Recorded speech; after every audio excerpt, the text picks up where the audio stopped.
my good friend, KT McFarland. KT, the first thing I want to say is thank you for your service to our nation.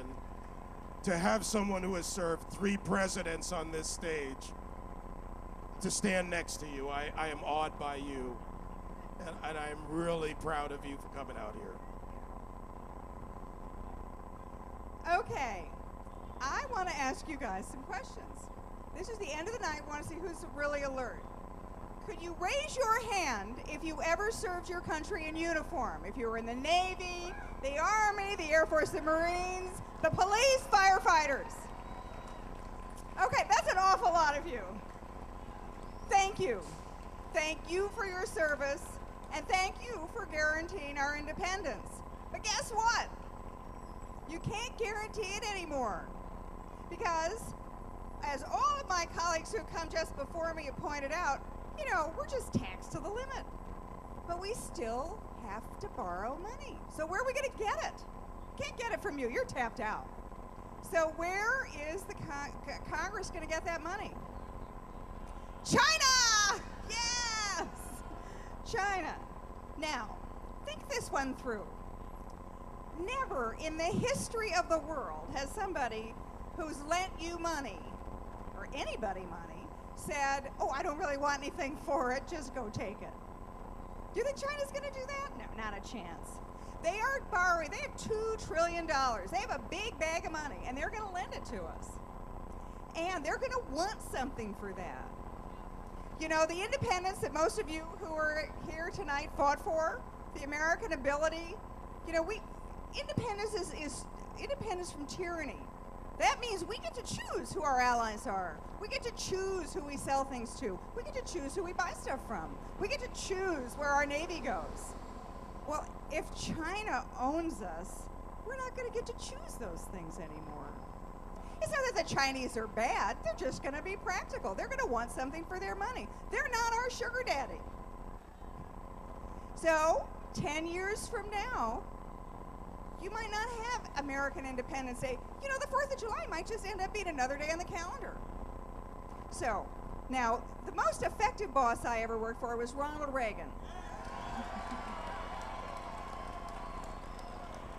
And when Ronald Reagan was asked, what's the most important thing you want to accomplish? He said, well, I want to end the Cold War. I want to defeat communism in the Soviet Union.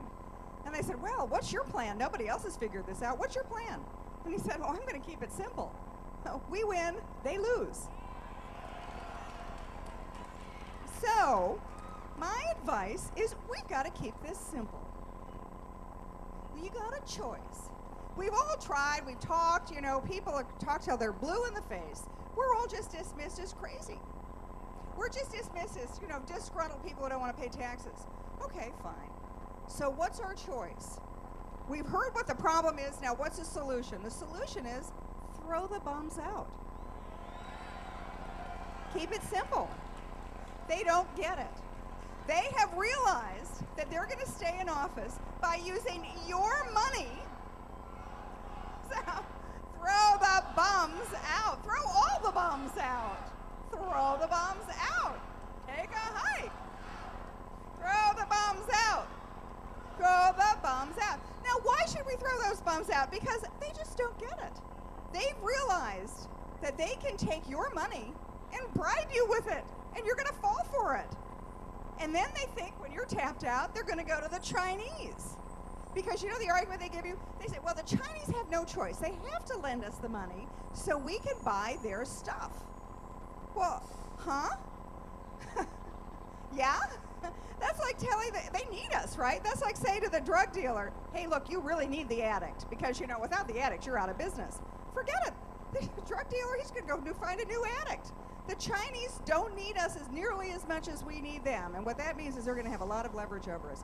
So I think I want to leave you with a Ronald Reagan solution. You have 2 choices.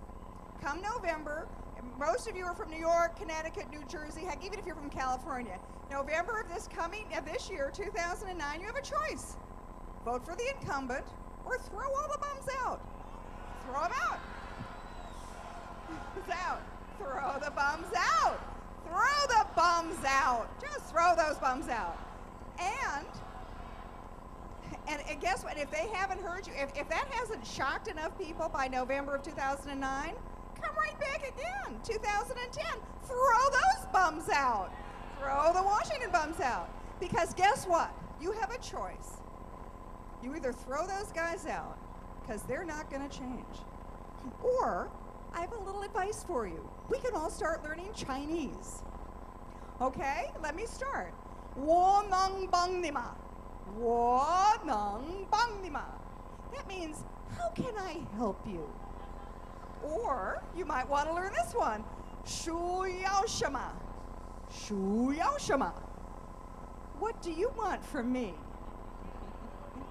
So just think about it. Two choices. Throw the bums out, or with me, start learning Chinese. And for that, and if you don't throw the bums out, throw them all out, totally. But if you don't throw them out, guess what you also should learn? 谢谢. That means thank you in Chinese, because you're going to be saying thank you to an awful lot of people in a very short time. So, 谢谢你, thank you very much. Come back next year for Chinese lessons.